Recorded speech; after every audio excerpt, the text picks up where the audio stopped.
It don't happen again, oh my wonderful people. They said wonder shall never end. This one is coming from the office of the newly elected governor of Enugu State. They say in name na Peter Mbao, and according to the news we have here, this man no have any NYSC certificate. According to them, and they also said that this case of forgery certificate and what do they call it? And forceful presentation of NYSC certificate that does not belong to him, or that the office never issued to him. The case or the matter is still in court. This man, he don't come again. Oh, he don't dare Simon EKPA. He don't tell and say that he or his kinsmen or his government or the Enugu state people will never take orders from murderers, rogues, according to Governor Peter Mbao. He fumes to Simon EKPA. So my wonderful people, and I don't hear them on something take me. And I hear we go anchor our news this very Monday morning. Good morning to you all. Good afternoon, good evening, depending on where you are, your location, your time frame, or your GMT. I don't know where you are, but whichever way it is, I beg you. Now, generally and morally, I take come and say, make on accept my greetings this early Monday morning. This week, it shall be a better week for us. Please, before I proceed, I want to make this very important announcement. You may not see my voice the way it used to be. I was attacked. Maybe it's a spiritual attack or physical attack. I don't know. I be all this brother, all this my commentators. Where don't they give me basketballs? Whether they don't carry my voice, go give go through to ENUGU because they say why am I calling Simon EKPA any of my broadcast? I represent news to now. That does not mean I am challenging Simon EKPA or I am another uprising agitator. No, my dear brothers and sisters, I beg, make on free me. I am doing my job. Are you hearing me now? So anyway, where you do, where you don't tackle me, both physically or spiritually, I beg, and I won't go and say, whether on social media, either online or offline. Make on hear this breaking news and headline. Sit at home. We want to take orders from rogues, murderers, and the saboteurs, according to Governor Peter Mbao.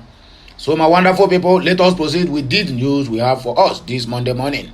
If you are not subscribed, do not forget to subscribe, like, share, and also comment. All the very, very important and very, very necessary.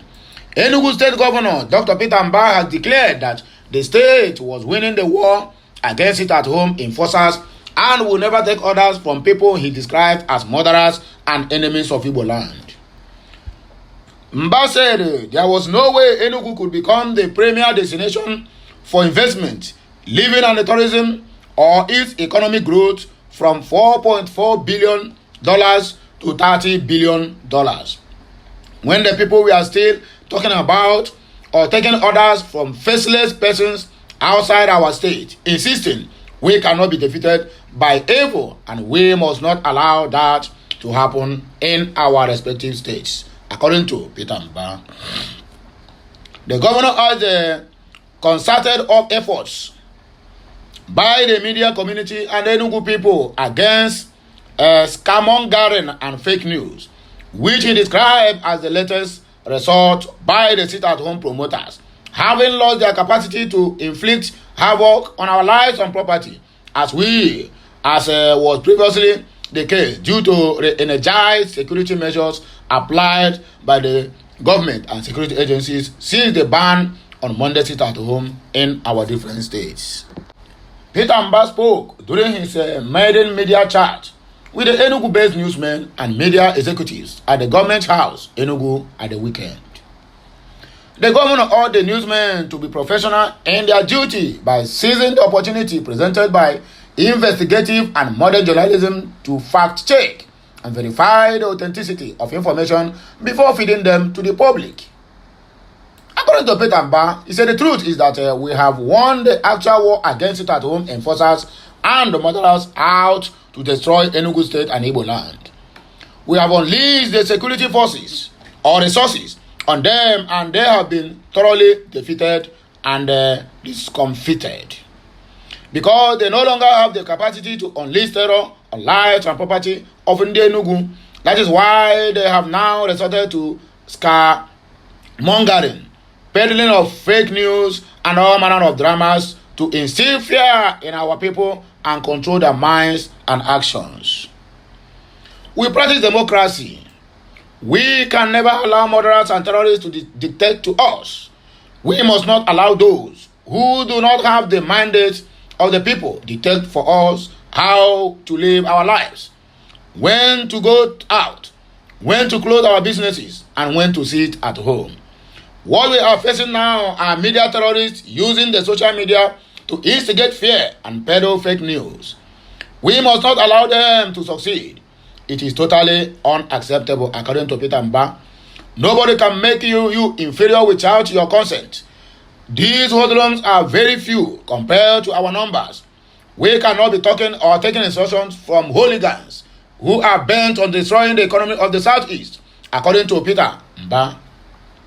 We must not allow those without our mandate tell us how to live our lives. We have a duty to ensure that we flush them out in all directions.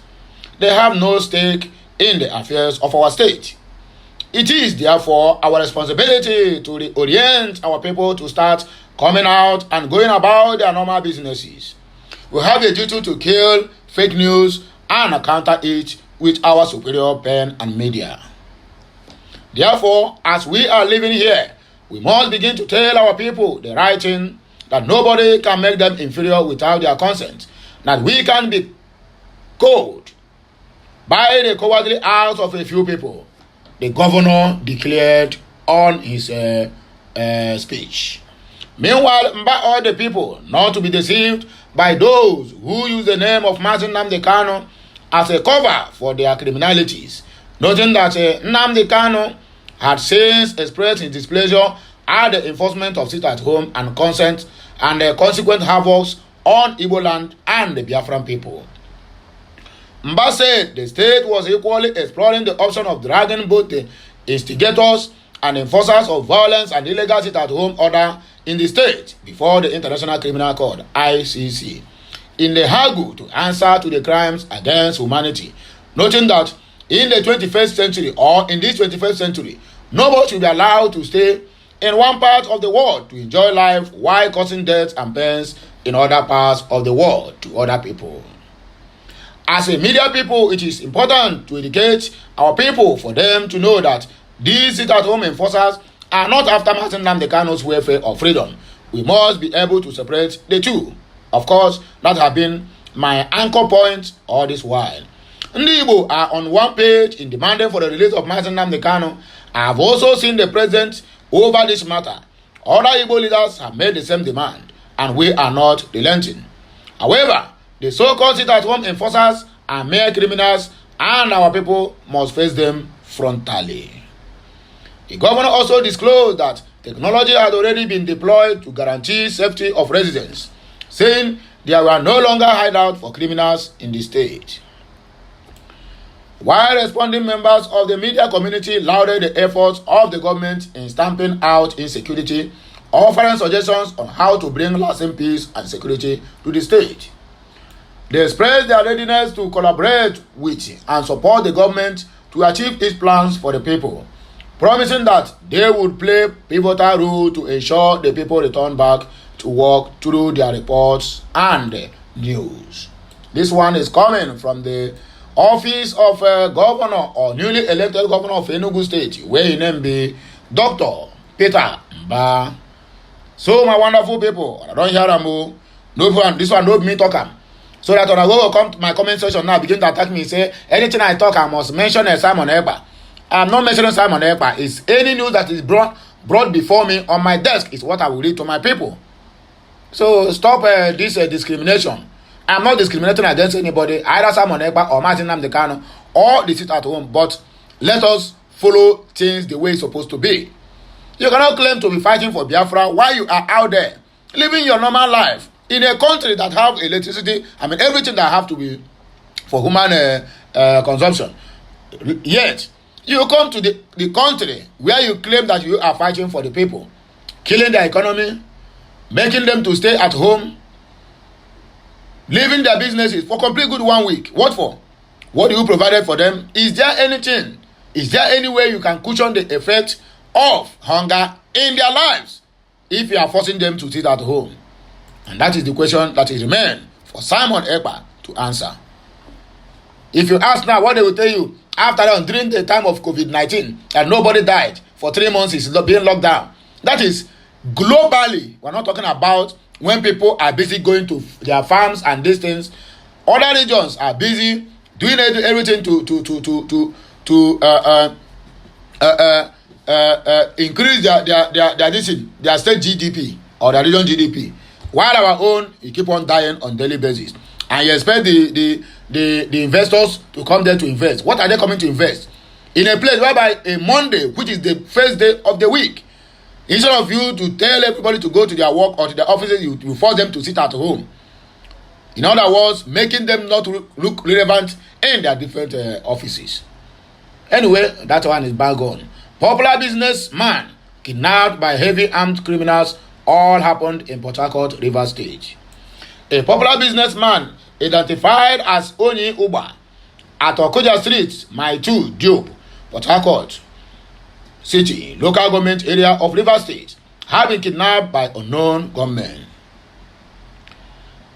Nigerian news learned that this comes barely 6 months after armed robbers invaded her superstore in Okoja Street in December 2022 and carted away a huge sum of money running into millions. According to Daily Post, the heavily armed criminals, numbering about 5, stormed Uba's superstore on Friday, demanding the businessman to hand over all the money she made from the sales to them. The government reportedly got infuriated when Uba was unable to provide the amount of money they demanded, and they started shooting sporadically before whisking her away, while the people around the scene of the incident scampered for safety. Confirming the incident, the spokesperson of the Rivers State Police Command, Grace Irene Jikoko, said when the personnel of the Mile 1 police station arrived at the scene, the criminals had already left. She assured that the police were on the case to ensure the victims' rescue and the perpetrators arrested. 4 people have been killed and the 24 kidnapped victims rescued. All happens in Zamfara country. I have told you people once again, and I still repeat myself, Zamfara now supposed to be a country on its own or a continent itself, because what is happening in that Zamfara and Brunu, my dear people, ENUGU. In other news, at least 4 bandits were killed in Zamfara State in a recent confrontation with troops of Operation Hadrin Daji. Okay, no, this one is Operation Hadrin Daji. This is as the Nigerian Army confirmed in a statement issued on Friday that it rescued no fewer than 24 people kidnapped by bandits in the state. According to the army, the victims were freed after engaging the bandits in a fierce gun battle. All happened on Friday morning. As if that one is not enough, I will have another situation at hand here. What did you do with your money? Jai Ekuti blasts senior colleagues begging fans for money. Popular Yoruba Nollywood actress Jai Ekuti has expressed displeasure over the recent trend of a veteran movie stars begging fans for financial support and car gifts online. Nigerian News report that a few weeks after veteran asset Iya Bolkan solicited help, and many Nigerians came through for her with money, car, and house gifts. And other actors like Pariolodo, Lalude, Baba Alapin, and many others acted likewise. However, Jai Ekuti, who seemed displeased with the recent trend, in a video cited online, lambasted her senior colleagues for resorting to begging fans on social media. According to her, such an act is tarnishing and giving the Nollywood community bad names, and it is high time movie stars stop this trend. So stressed that Nollywood is not a pension-based industry and that thespians are supposed to prepare for their future during their young and active years. Jai Ekuti is also questioned those begging online about what they did with their money while their colleagues were investing in their children. She further implied that some of those actors begging fans online may have recklessly wasted their earnings during their younger days. She added that it is not compulsory for Nollywood stars to help island colleagues, but they can get support from the Theatre Arts and Motion Pictures Practitioners Association of Nigeria, TAMPAN. She said in part, all the Yoruba actors coming on Instagram to beg should stop giving us bad names. This job doesn't have a pension, so when you are young and active, you need to prepare for the future ahead. This job is a success for me because I earn big and I am already preparing for my future. You can't make it compulsory for your colleagues to give you money when you are sick. What is the business of tampering with an actor that is sick? Someone has to speak up. When your colleagues were training their children, what were you doing with your own money? According to Jaiye Kuti. UTME. In battle, 16-year-old Mesoma Ejike may become suicidal. Video is what is out there. It becomes suicidal. How and why? I don't know. This life no balance, you. You no balance at all. UTME forgery. In battle, 19-year-old Mesoma Ejike he don't become suicidal. This one, anyway, sha. In battle, 19-year-old Mesoma Ejike Eme had reportedly become suicidal after confessing to manipulating her unified tertiary matriculation examination, which is UTME results. Nigeria News earlier reported that the 8-member panel set up by Governor Chukwumacha Soludo of Anambra State to investigate the controversies surrounding the results claimed by Mmesoma had indicted the student. Headed by Professor Nkemdele Nonyelo, the committee confirmed Mmesoma forged the score of 362 as earlier claimed by the Joint Admission and Matriculation Board (JAM). According to the report submitted to the governor, Mmesoma confirmed she single-handedly forged the result before approaching a cyber cafe for printing. Taken to Instagram, human rights activist Harrison Gwamisu some months ago shared an audio of Mmesoma threatening to take her life following the outcome of the UTME fracas. Harrison, who visited the young student, stated that the 19-year-old had reached out to him, sobbing uncontrollably. He further pleaded with the public and the examination body to forgive and pardon Mmesoma. No, Nigerians are very, very quick to react to just ordinary Mmesoma, 19-year-old girl. Something that have nothing, cannot even contribute to the welfare of the country. Everybody's eye is open. But look at the 2023 conclusion of the election. Till today, INEC have never come out to tell us what is the technical glitches that they experienced on uploading the presidential result in real time. Instead, the so-called nonsense Festus Okoye keep on lying to the public every now and then when he appears on any live television listening program. Instead of tailoring unreserved apology to the general public, to the Nigerians, of what happened during that election. Nobody is even investigating them. But look at how everybody, both Hausa, Igbo, Yoruba, national, even on National Assembly now, it has been the topic of the day. Mmesoma, a 19-year-old girl. But they put all the whole youths who scampered, who went out there to vote, put all of them under their leg and marching on top of everybody's head.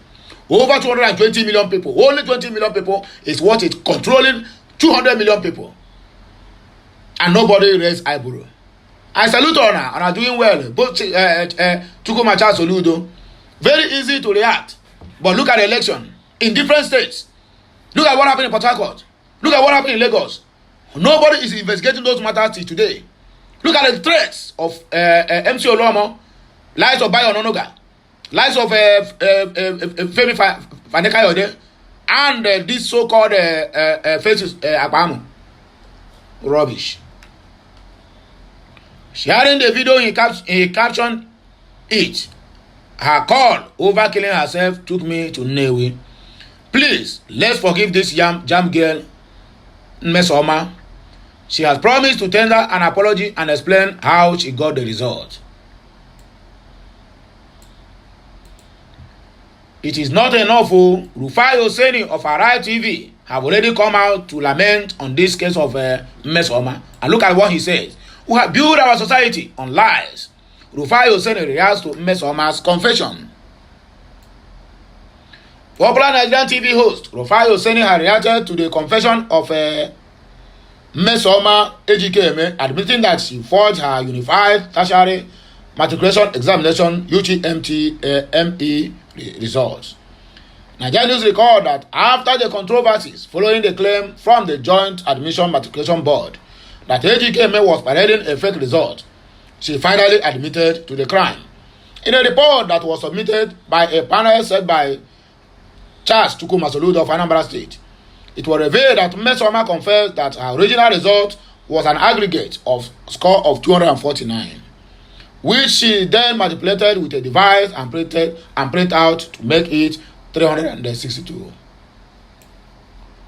Reacting to the development via a series of tweets, Oseni lamented that Nigerian society has been built on lies, adding that one cannot fathom the number of results that have been forged by the public office holders.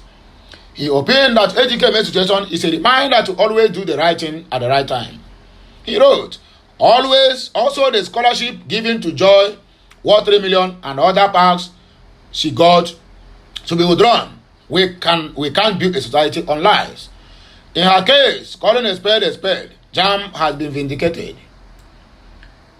It is sad we have built our society on lies. God knows how many results are forged daily by our public office holders. The truth is bitter.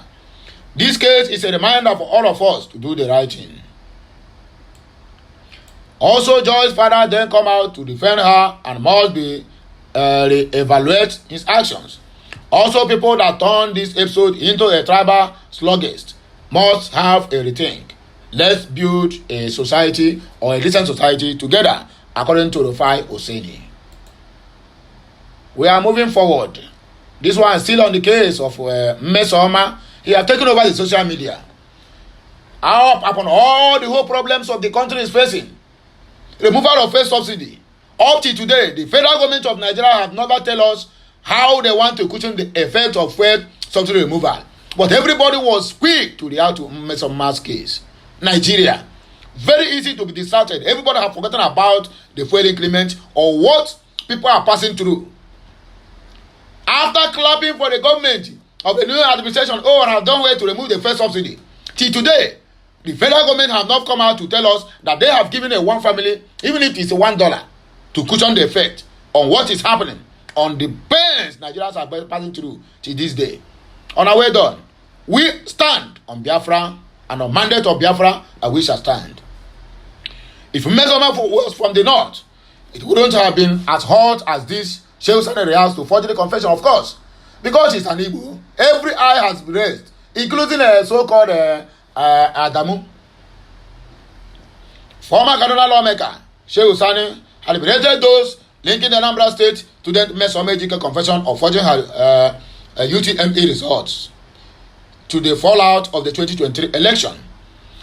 Nigerian News report that the Anambra State government committed to inquiry set up to look into the controversy surrounding the JAMB results, indicted Mmesoma of forging her result unaided. In a post via his Twitter on Saturday, Sani said Mmesoma committed that crime at a time people are looking for a reason to keep the flames of verbal war alight. Responding to how many people have used ethnic to publicize the issue, the former senator said the JAMB fraud would not have been a top issue of social discussion if it had happened in the north. Of course, in the north we saw a 5-year-old boy with a voter's card. He went to cast his vote. Somebody who cannot even say, "What is your name?" The boy cannot answer. A 5-year-old boy. When the commissioner of police was asked, all he can say in defense of that immoral act was to tell you that the stature of a child does not determine the age of the boy. And everybody looking at that boy is neither a dwarf nor being treated by nature. A complete small boy. Till today, no any media house again have carried that news. No any media house are lamenting about that news. But later such a thing happened in the southeast. My dear brothers and sisters, the lives of Fani Kayode will open his gutter. The lives of Festus Akpamo will open his gutter. The lives of Bayo Onanuga, that one is confirmed.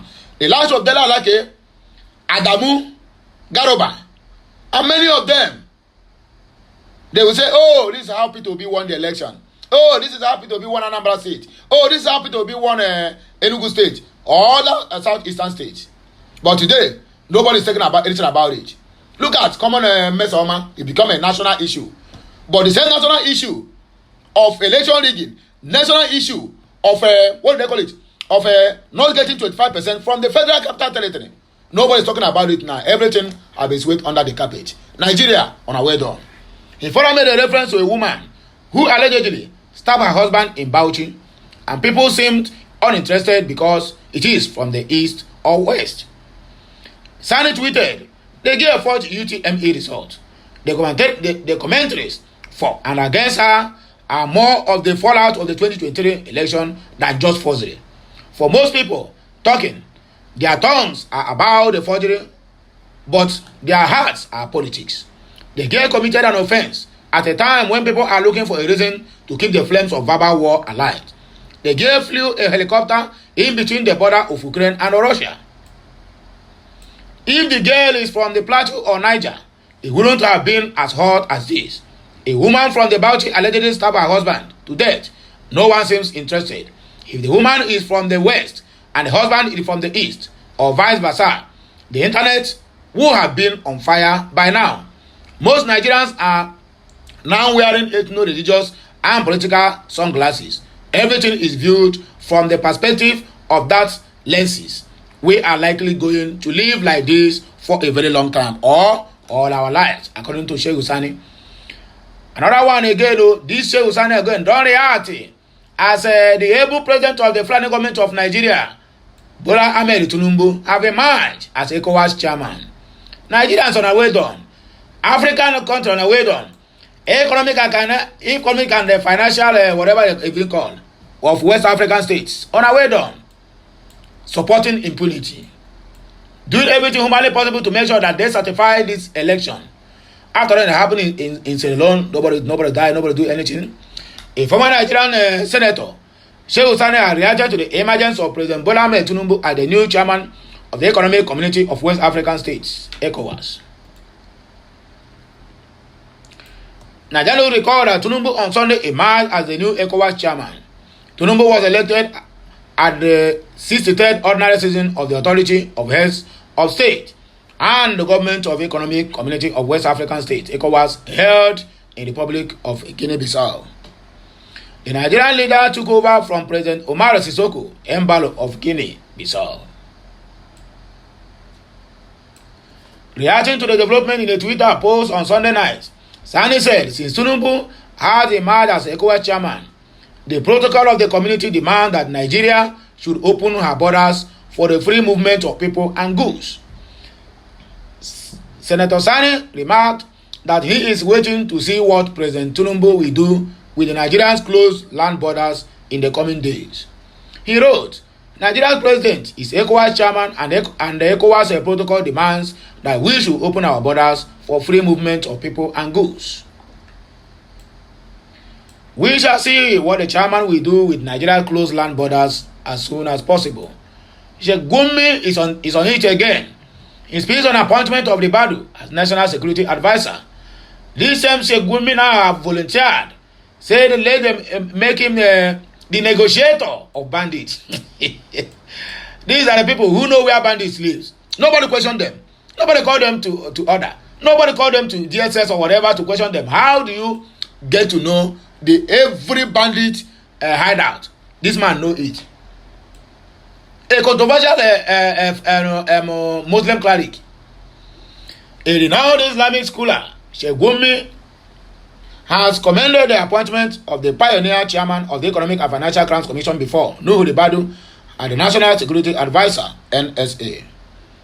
In an interview on Trust TV on Sunday, Gumi stated that the appointment of the Badu as the nation's security advisor is a positive step in the fight against insecurity and corruption.